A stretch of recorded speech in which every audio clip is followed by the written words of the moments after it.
I am going to tell you about the day I almost lost everything. Not because of bad luck, not because of a fire or a flood, but because I opened my mouth to the wrong person. It was 1967. I had been running my shoe shop for 15 years. Business was good.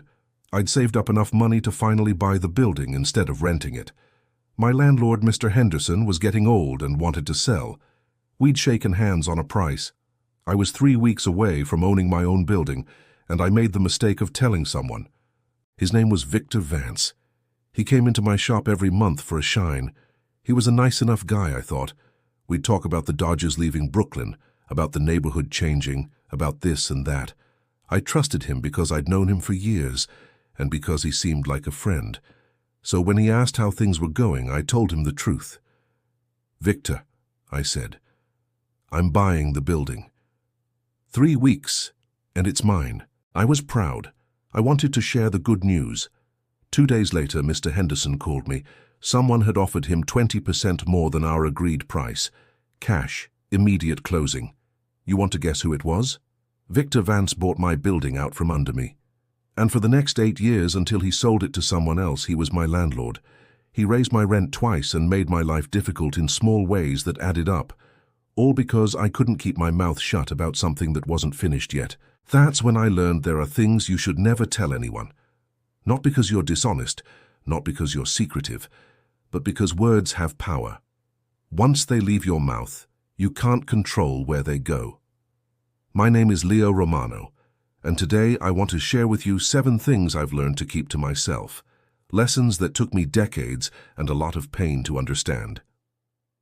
1. How much money you have. This one seems obvious, but you'd be surprised how many people get it wrong. When I was young, money was something you didn't discuss. It was private, like your health or your marriage. You didn't brag about having it, and you didn't complain about not having it. That was just how things were. But I've watched that change over the years. People now talk about salaries, savings, and investments, sometimes to strangers, sometimes on the internet for the whole world to see. And I've watched what happens afterward. A man I knew, David Miller, worked at the shipyard and came into an inheritance in 1971. His aunt died and left him $30,000. It was a lot of money back then, enough to change his life. David made the mistake of telling people. Not everyone, but enough people. His co-workers, some neighbors, a few friends from church. Within a month, everyone had their hand out. His brother-in-law needed a loan for a business that never materialized. His cousin had medical bills.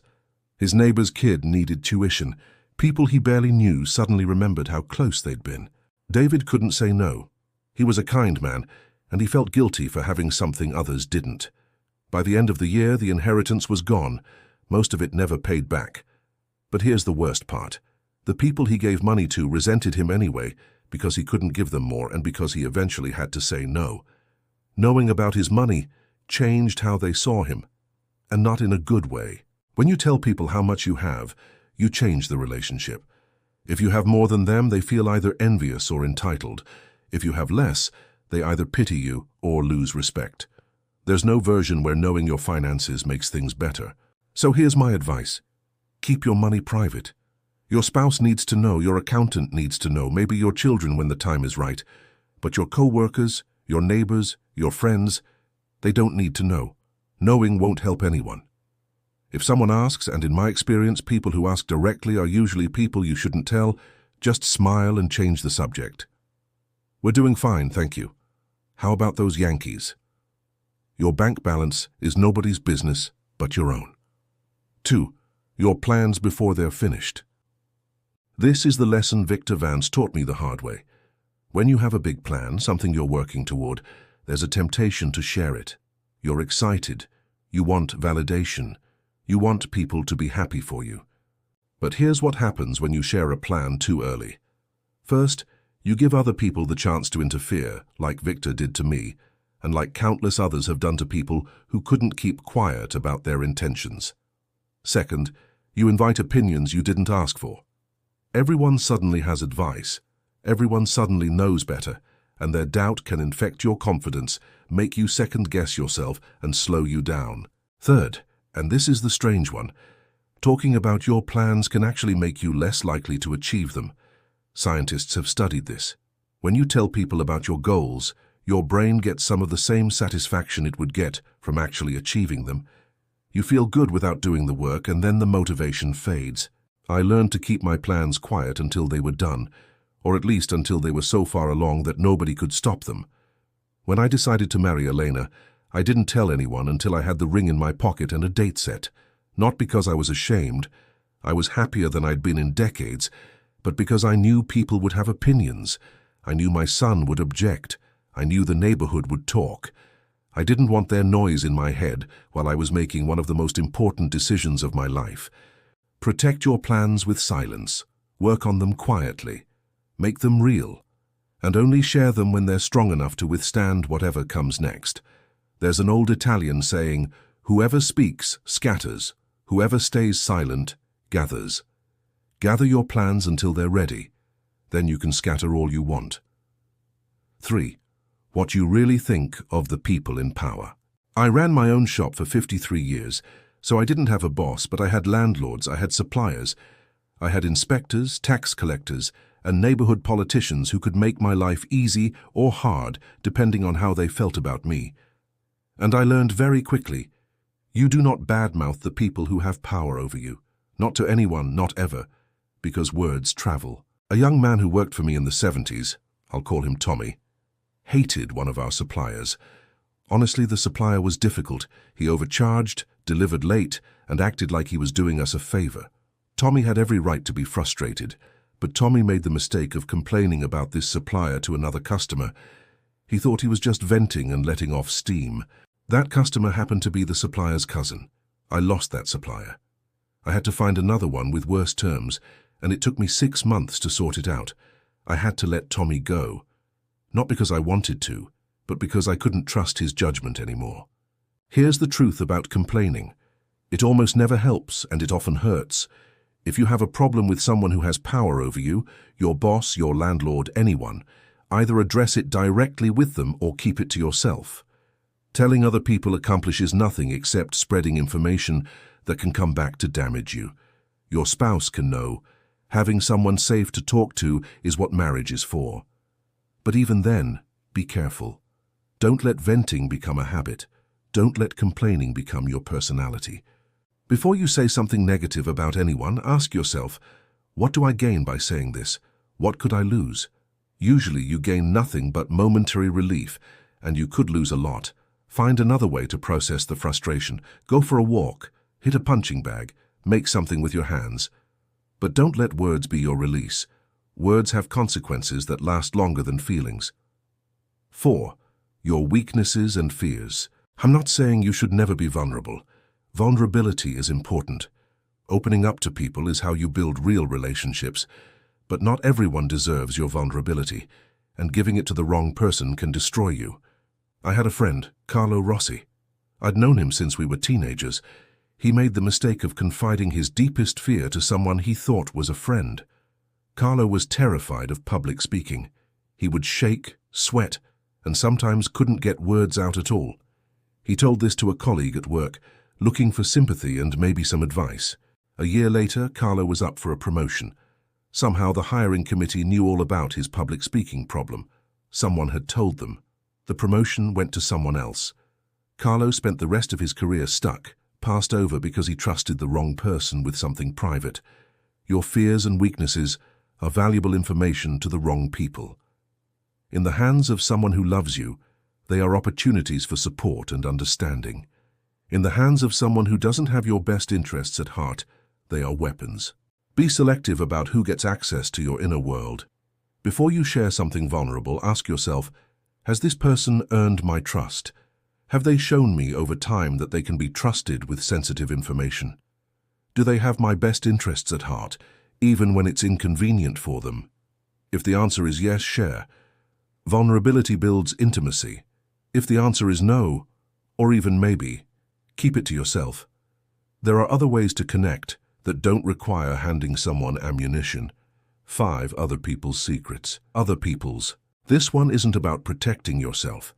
It's about being someone worth trusting. When someone tells you something in confidence, they're giving you a gift.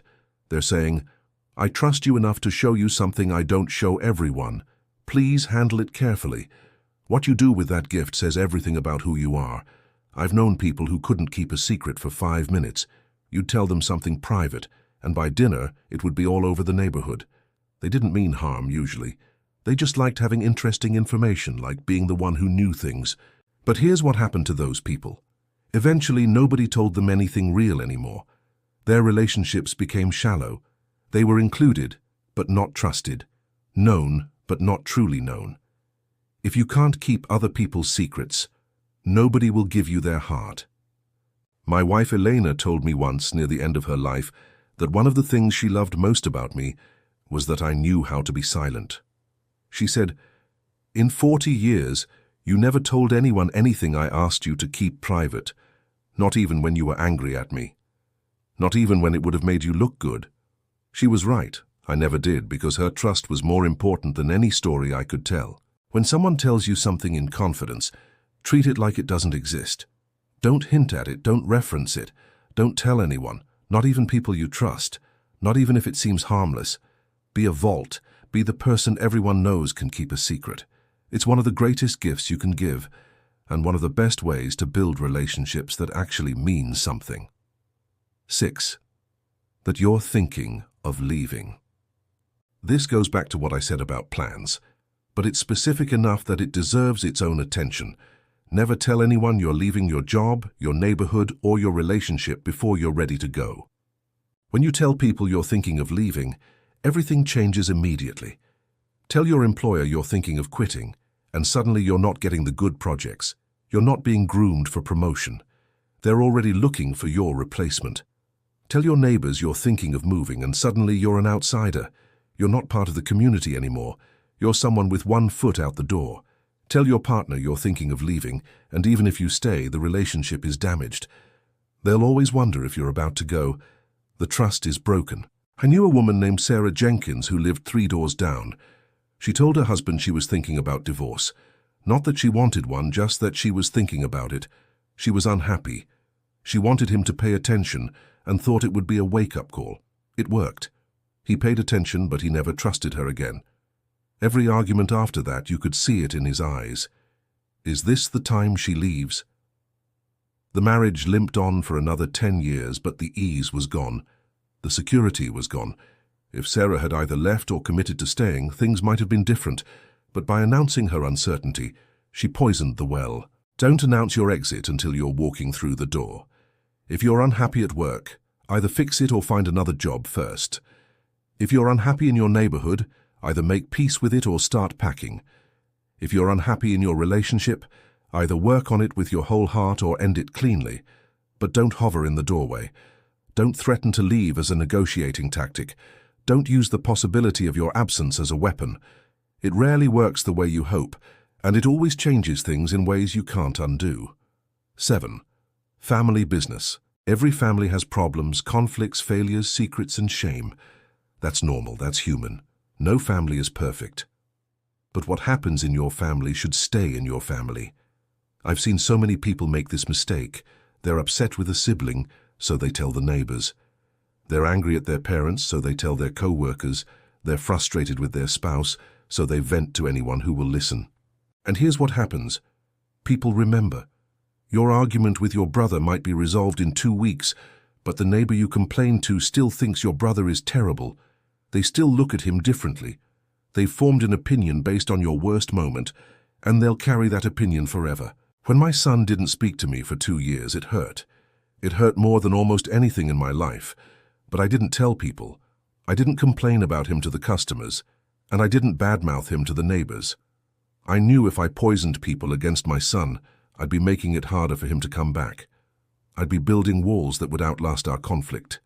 And he did come back eventually. When he did, there were no awkward looks from neighbors who'd heard terrible things, no grudges from friends who'd taken sides. We could rebuild privately the same way we'd broken privately. Keep your family business inside your family. Fight if you need to fight. Be angry if you need to be angry, but don't recruit an audience. Don't turn your private struggles into public entertainment. The people outside your family don't need to know. Knowing won't help anyone, not them, not you, not the family member you're upset with. Some things are sacred.